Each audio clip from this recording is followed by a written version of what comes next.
Linda Martinez stared at the massive hologram floating above the United Nations Assembly Hall. The alien message played again, its translation echoing through the silent chamber. She took a deep breath, knowing that humanity's future might depend on what happened in the next few hours. The Zarkak ship hung in orbit like a twisted dagger, its dark purple hull absorbing sunlight rather than reflecting it. Inside that ship, the alien diplomats waited for Earth's answer to their demands. They had given humanity 48 hours to accept their offer of protective inclusion into their empire. Those hours were almost up.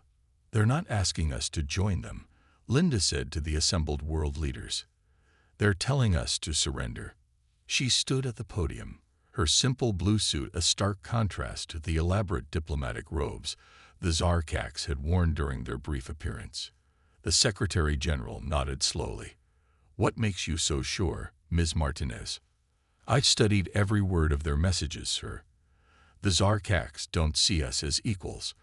In their language, the terms they used for us are the same ones they use for children or pets. They're not here to welcome us into their empire. They're here to collect us." Murmurs filled the hall. On the massive screens behind Linda, data scrolled past showing the Zarkak ship's capabilities. It was bigger than anything humans had ever built, stretching almost 3 miles from end to end. Its weapons could probably turn cities to ash in seconds. But Linda had noticed something during the first meeting. When she'd asked about the Empire's previous diplomatic contacts, the Zarkak's ambassador had seemed confused. They hadn't had any. Every species they'd encountered had simply surrendered when shown their power. They'd never had to actually negotiate. Linda explained. Their empire has lasted 10,000 years because no one has ever seriously fought back.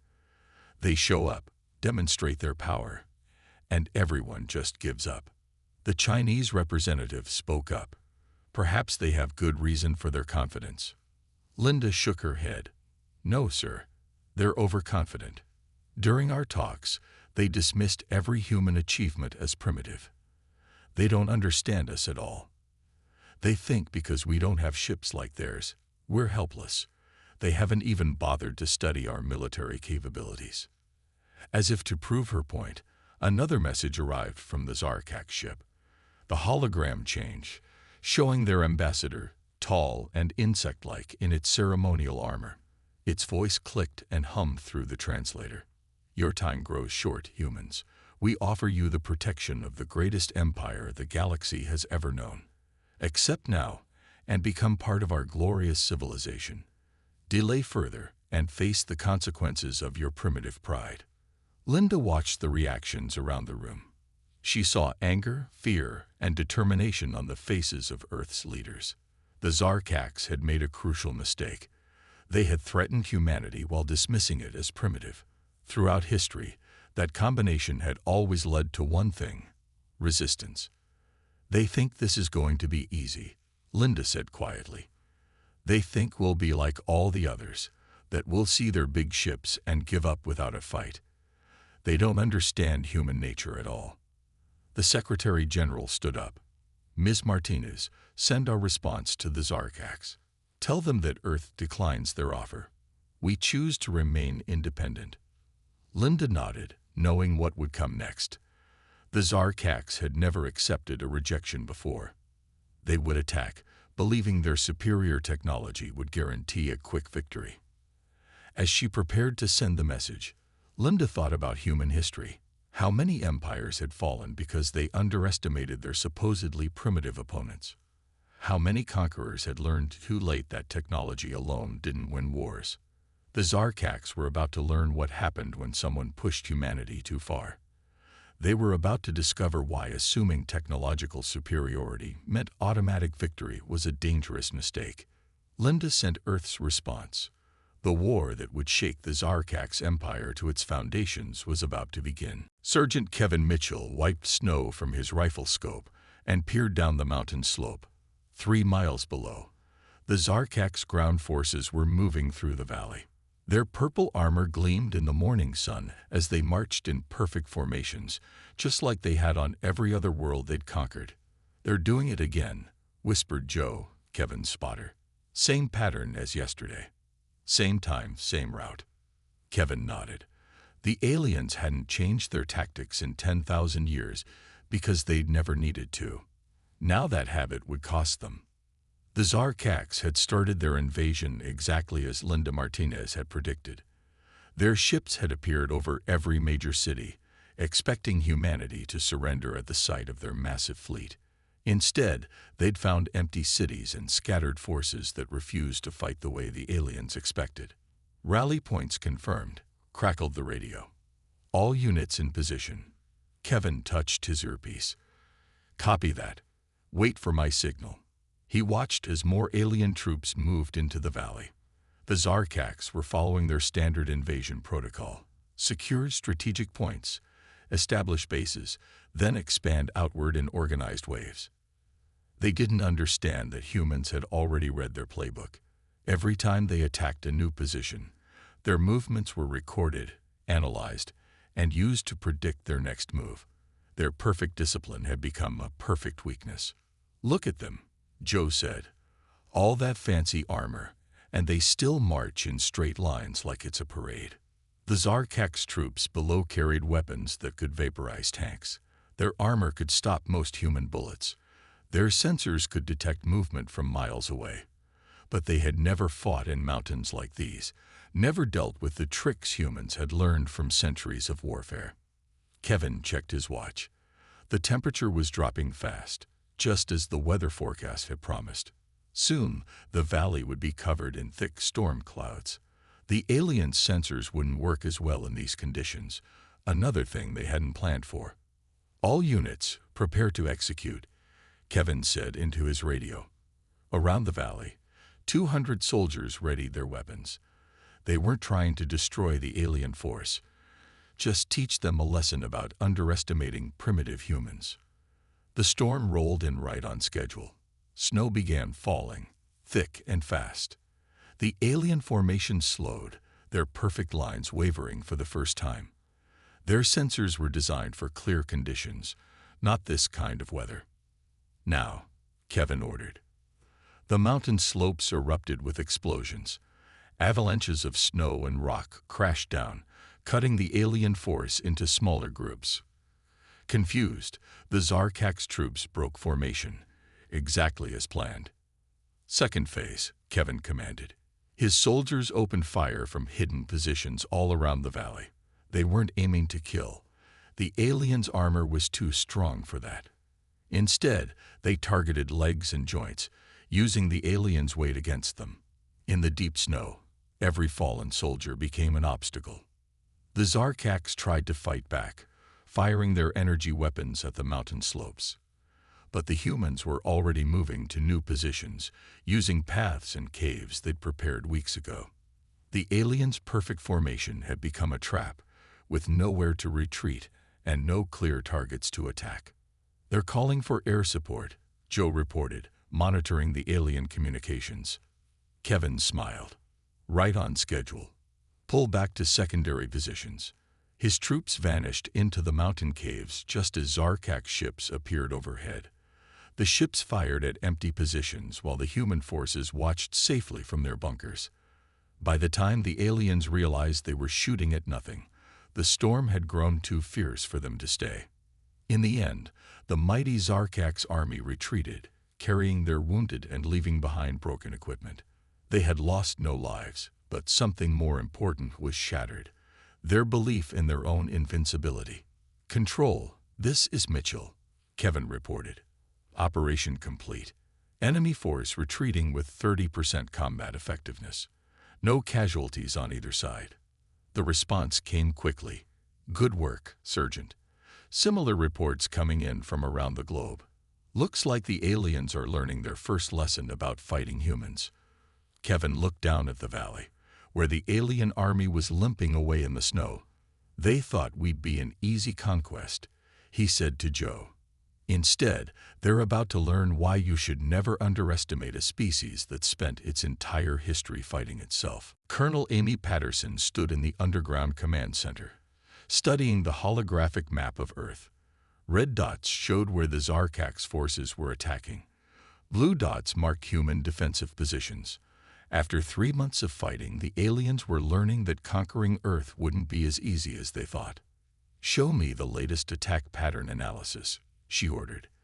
The computer displayed lines connecting the red dots, revealing how the aliens moved their forces. The Zarkaks were finally starting to change their tactics, but they were still too predictable. "Ma'am," called out Lieutenant Ben Carter from his station, "the aliens are pulling back from another failed attack in Australia. They lost 2 more of their walker units in the outback." Amy nodded. The Zarkaks had expected their giant walking machines to dominate Earth's battlefields. Instead, human forces kept luring them into areas where they got stuck or trapped. The aliens still hadn't figured out that bigger wasn't always better. "What's the status of Project Ski Shield?" she asked. "Ready for testing, ma'am," Ben replied. "The new anti-orbital defense system is in place. We've modified it based on what we learned from their shield technology." This was humanity's biggest advantage. They could learn and adapt quickly. The Zarkaks kept using the same weapons and tactics they'd used for thousands of years. Humans studied every battle, changed their plans, and came up with new ideas. The main screen lit up with an incoming message. It was from a frontline unit in India. "Colonel, the aliens are trying their new infantry formation again. Just like you predicted, they're using their energy shields as a wall. Send in the sonic disruptors," Amy ordered. These were new weapons designed specifically to fight the Zarkaks. The aliens' energy shields couldn't block sound waves, another weakness humans had discovered. On the screen, they watched as the alien formation broke apart under the sonic attack. The Zarkaks' troops stumbled, their fancy armor useless against the invisible waves. Once again, human adaptability had overcome alien technology. "They're retreating to their ships," reported Ben. "Should we activate Ski Shield?" Amy checked the tactical display.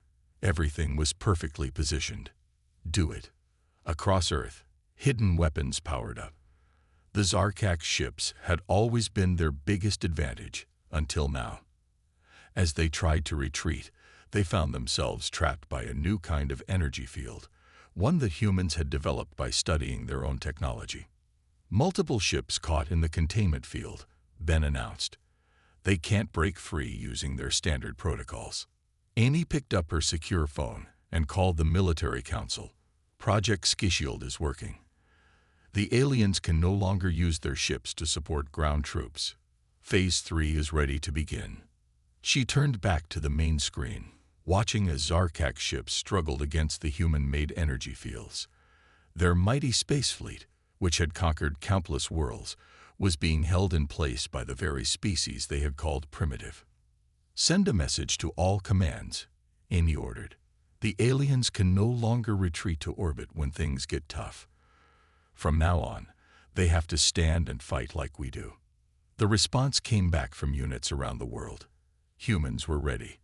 They had spent months learning the aliens' weaknesses, developing new weapons, and preparing for this moment. "The Zarkaks thought we would be an easy conquest," Amy said to her staff. "They believed their advanced technology made them unbeatable. But they forgot something important. Humans have been fighting wars since we first picked up sticks and stones. We've had to adapt countless times to survive." She looked at the map again, now showing trapped alien ships all around Earth. "And now they're about to learn why you should never fight a species that spent its entire history getting better at warfare." Staff Sergeant Daniel Rodriguez crouched in the thick undergrowth of the Amazon rainforest. Sweat rolled down his face in the heavy humidity, but he didn't move. Around him, soldiers from 12 different nations waited just as quietly. The Zarkaks were about to learn why Earth's jungles had always been a nightmare for invading armies. "Target force approaching," whispered Maria, his Brazilian counterpart. 200 meters and closing. Through the dense leaves, they could see the alien troops moving forward. The Zarkaks had finally learned not to march in straight lines, but they still hadn't figured out how to move properly in a jungle. Their heavy armor crashed through the undergrowth, making enough noise to wake the dead. "Poor bastards," Daniel thought. "All that advanced technology, and they never learned to be quiet. The plan was simple but clever. Human forces had spent weeks setting up this trap, using everything they'd learned about fighting in jungles. The aliens were about to walk right into it. "They're in position," Maria reported. "All units ready." Daniel checked his tactical display. Small dots showed his troops hidden throughout the jungle. The alien sensors couldn't detect them through the thick canopy and the special coating on their uniforms, another adaptation humans had developed. "Begin Operation Jungle Ghost," he ordered softly into his radio. The first part of the trap was silence. Complete silence. Even the jungle animals had been quietly cleared from the area. The Zarkak's troops slowed their advance, confused by the unnatural quiet. Then the sounds began. Animal calls, movement in the trees, strange echoes.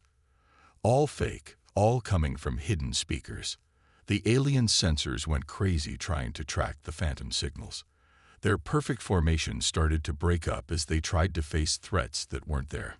"They're splitting up," Maria said with a smile. "Just like we planned."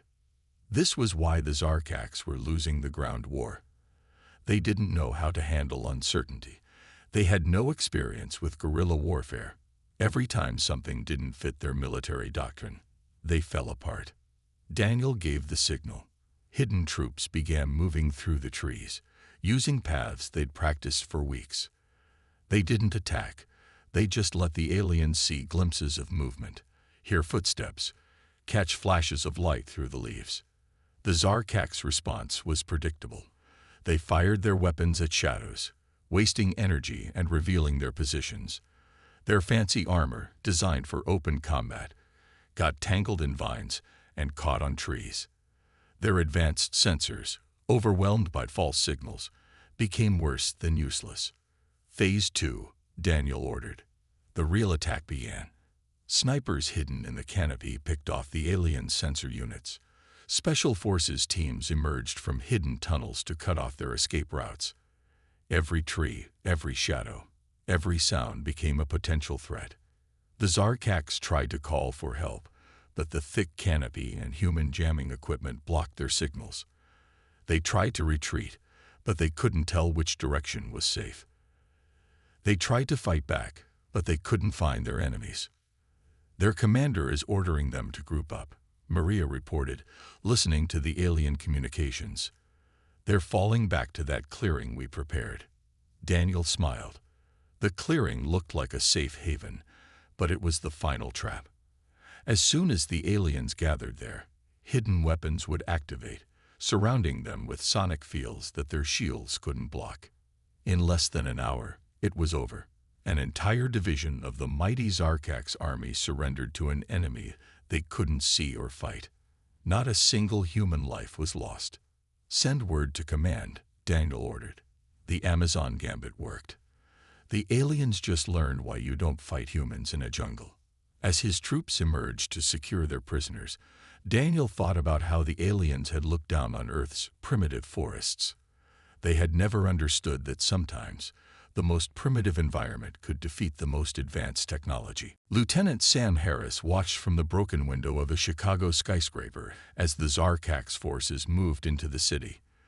The aliens had finally decided to attack one of Earth's major cities, thinking it would be easier than fighting in mountains or jungles. They were about to learn just how wrong they were. "All units report ready," whispered Kate, his communication officer. "The civilians are safely in the underground shelters. Every building is set up just like we planned." Sam nodded, looking at his tablet. The screen showed hundreds of blue dots representing hidden human fighters spread throughout the city. The aliens thought they were attacking an empty city. Instead, they were walking into the biggest trap yet. "Remember," Sam said into his radio, "no one fires until my signal. Let them get nice and deep into our city first." The Zarkaks moved their troops down Michigan Avenue in careful formations. They had learned some lessons from their earlier defeats. Their soldiers now checked windows and doorways as they advanced. But they still didn't understand what made urban warfare so dangerous. "They're reaching the first checkpoint," Kate reported. "Still no sign they've detected any of our people." Sam watched as the alien forces split into smaller groups to enter different buildings. This was exactly what the defenders had hoped for. The Zarkax were following their standard urban combat doctrine, not realizing that humans had been fighting in cities for centuries. "Begin Operation City Maze," Sam ordered. All across Chicago, things began to change. Streets that had been clear suddenly filled with broken cars and buses, moved by hidden machinery. Doors that seemed open slammed shut. Elevators stopped working. The city itself was becoming a weapon. "They're trying to use their building scanners," Kate said with a smile. "But all they're getting is confusion." This was another human innovation. They had lined key buildings with materials that reflected the alien scans, creating false readings. The Zarkax couldn't tell which buildings were empty and which were filled with waiting defenders. Sam gave the next signal. Throughout the city, hidden speakers began playing sounds: footsteps, voices, equipment noise. The alien sensors couldn't tell which sounds were real and which were fake. Their neat formations began to break up as they tried to chase shadows. "Their commander is ordering them to secure that office building," Kate reported, pointing to a tall structure across the street. "Perfect," Sam replied. "Let them find our first surprise." The aliens entered the building, following their training. But inside, they found that humans had changed the layout. Walls that appeared solid on their scans were actually fake. Stairs led to dead ends. Every floor was a maze designed to split up their forces. "They're getting frustrated," Kate said, listening to the alien communications. "They're calling for their heavy weapons." This was the moment Sam had waited for. "All units, execute Pattern City Ghost." Suddenly, the hidden defenders began their real attack. Not with big guns or explosions, but with quick, small strikes from unexpected directions. A squad of aliens would turn a corner and find their path blocked. Another group would step into an elevator, only to be trapped between floors. The Zarkax tried to fight back, but how do you fight an enemy that seems to be everywhere and nowhere? Their energy weapons were too powerful for urban combat. Every missed shot brought down walls and ceilings, creating more chaos and confusion. "They're starting to retreat," Kate announced after 2 hours of combat. "Their commander is calling it a tactical withdrawal." Sam watched as the mighty alien army pulled back, leaving behind damaged equipment and wounded pride. They had expected to conquer a city. Instead, the city had defeated them. "Send word to command," he ordered. "Chicago is safe. The aliens just learned why you don't fight humans in their own cities."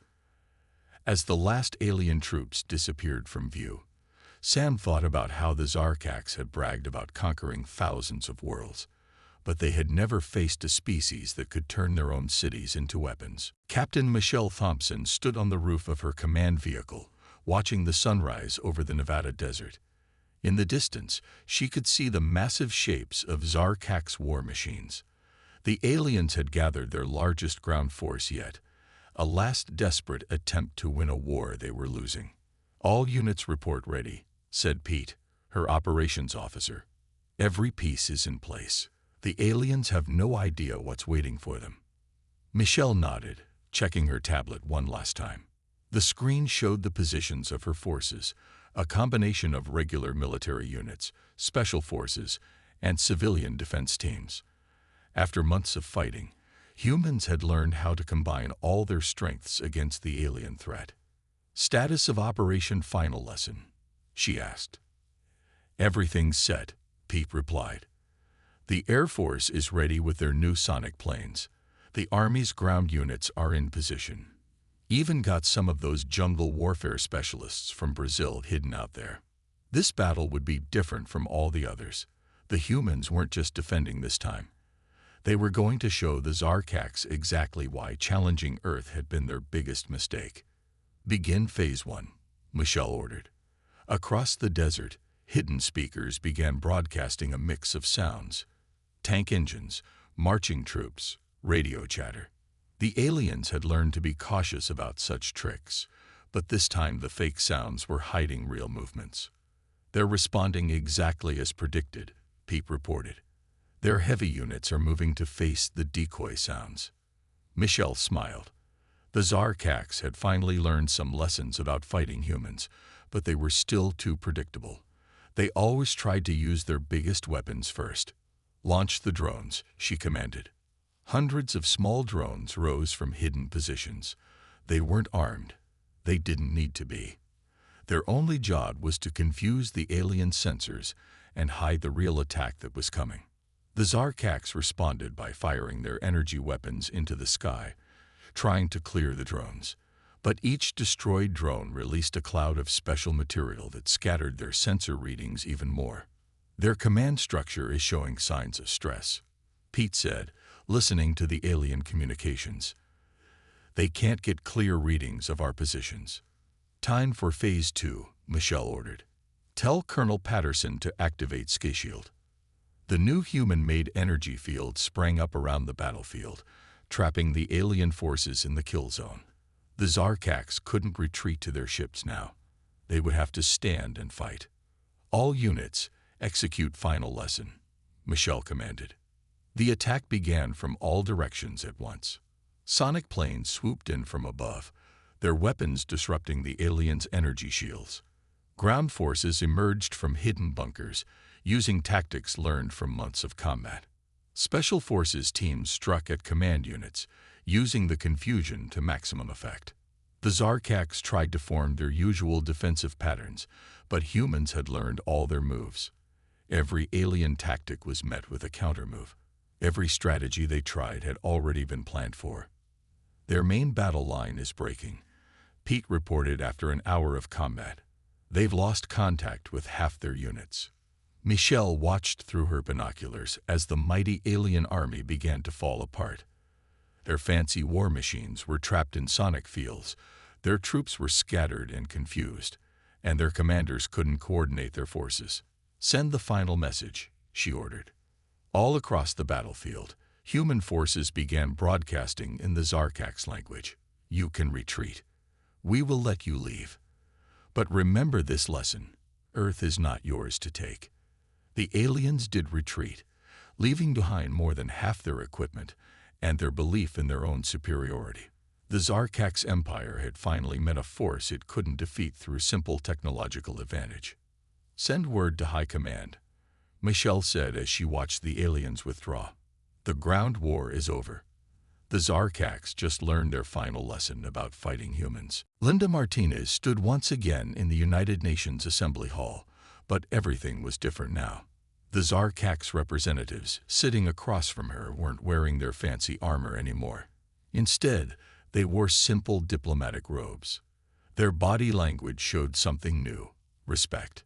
"The Zarkax Empire formally requests peace negotiations with Earth," their lead diplomat said. The translator's voice had none of the arrogance it had shown 6 months ago. Linda looked at the alien delegation, remembering their first meeting. Back then, they had treated humans like children. Now they sat as equals, maybe even with a touch of fear. "We are willing to discuss peace terms," Linda replied carefully. "But first, we want to understand why your empire has changed its position." The lead Zarkax diplomat, who had introduced himself as Zixtal, shifted uncomfortably. "In 10,000 years of expansion, we have never encountered a species like yours. You have taught us painful lessons." On the screens around the hall, images showed the results of the war: broken alien war machines in the Nevada desert, defeated troops being escorted from the Amazon rainforest, the failed attack on Chicago, the trapped ships hanging uselessly in orbit. "We thought technology alone made us superior," Zixtal continued. "We believed that any species without space travel would be primitive in all ways. We were wrong." Linda nodded.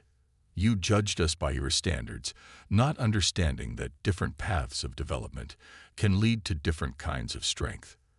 Your species has something we lost long ago," Zixtal admitted: "adaptability, creativity in combat, the ability to learn and change quickly. Our empire grew so large because we were technologically superior, but we stopped learning. We stopped adapting." The human military leaders in the room nodded. They had figured this out during the war. The Zarkax had better weapons, but humans had something more valuable: thousands of years of experience in finding ways to defeat superior forces. "What are you offering?" Linda asked. Zixtel straightened up.